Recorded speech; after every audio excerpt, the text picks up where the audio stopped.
वक्रतुंड महाकाय सूर्यकोटि समप्रभा निर्विघ्नं कुरु मे देव सर्वकार्येषु सर्वदा।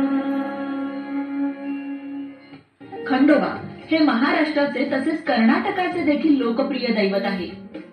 येळकोट येळकोट म्हणण्यामागे दोन अर्थ आहेत. कानडीमध्ये येळू म्हणजे 7 आणि कोट म्हणजे कोटी. 7 कोटींच्या संख्येने धनधान्य संपत्ती आमच्या घरी असू दे अशी प्रार्थनारूपी भावना त्यामागे असते. तसेच युद्धामध्ये त्यांचे सैन्य देखील 7 कोटींचे होते. म्हणून तळ आरती करताना येळकोट येळकोट जय मल्हार असे म्हटले जाते. मणिमल्ल दैत्यांचा पराभव करून कलियुगातील दुष्टांचा संहार करण्यासाठी मार्तंड भैरवाने जेजुरी गडावर कायमचे वास्तव्य स्वीकारले. ते जागृत स्थान अतिशय भव्य दिव्य आहे. जेजुरी गडाच्या सुमारे 200 पायऱ्या चढून वर गेल्यावर मल्हारी मार्तंडाचे म्हणजेच खंडोबाचे दर्शन होते. 9 लाख पायरीचा डोंगर असेही या देवस्थानाच्या डोंगरास म्हटले जाते. देऊळ अतिशय सुंदर आहे. भव्य सभामंडप आणि गाभारा असलेल्या या देवळात खंडोबाची मूर्ती आहे. म्हाळसा, मणिमाला आणि खंडोबा अशा 3 सुबक मूर्ती देवळात आहेत. अतिशय जड अशी पुरातन तलवार उचलण्याचा एक अवघड खेळ देखील इथे दरवर्षी खेळला जातो. तलवार उंच धरून जास्तीत जास्त वेळ उचलून धरणाऱ्याला बक्षीस देखील देण्याची पद्धत आहे. दसऱ्याच्या दिवशी इथे मोठी यात्रा भरते. तसेच सोमवती अमावस्येला देखील भाविक इथे दर्शनासाठी गर्दी करतात. पूर्वाभिमुख असणाऱ्या देवळासमोर 7 मीटर व्यासाचे आणि पितळी पत्र्याने मढवलेले मोठे कासव आहे.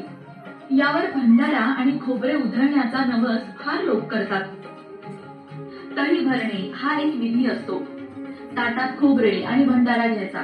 पूजा करून तळी त्रिवार डोक्यावर घ्यायची आणि मग खोबऱ्याची उधळण करायची. गेल्या अनेक शतकात सर्व जाती जमातीच्या भक्तांनी दगडी पायऱ्या, दीपमाळा आणि कमानी उभारल्या आहेत. दीपमाळांचे अनेक प्रकार, कमानीवरील उत्तम भित्तिचित्रे आणि नक्षी पाहिल्यावर जेजुरीच्या गतवैभवाची कल्पना येते. ज्यांचं कुलदैवत खंडोबा असतात त्या प्रत्येक घरात एखादं लग्न ठरल्यानंतर लग्नाआधी वधूवरांकडील संबंधित मंडळी आणि लग्नानंतर नवपरिणीत जोडपं खंडोबाच्या दर्शनासाठी नक्की जातात. घरी आल्यावर जागरण गोंधळाचा आणि प्रसादाचा कार्यक्रम केला जातो. येळकोट येळकोट जय मल्हार, सदानंदाचा येळकोट येळकोट जय मल्हार.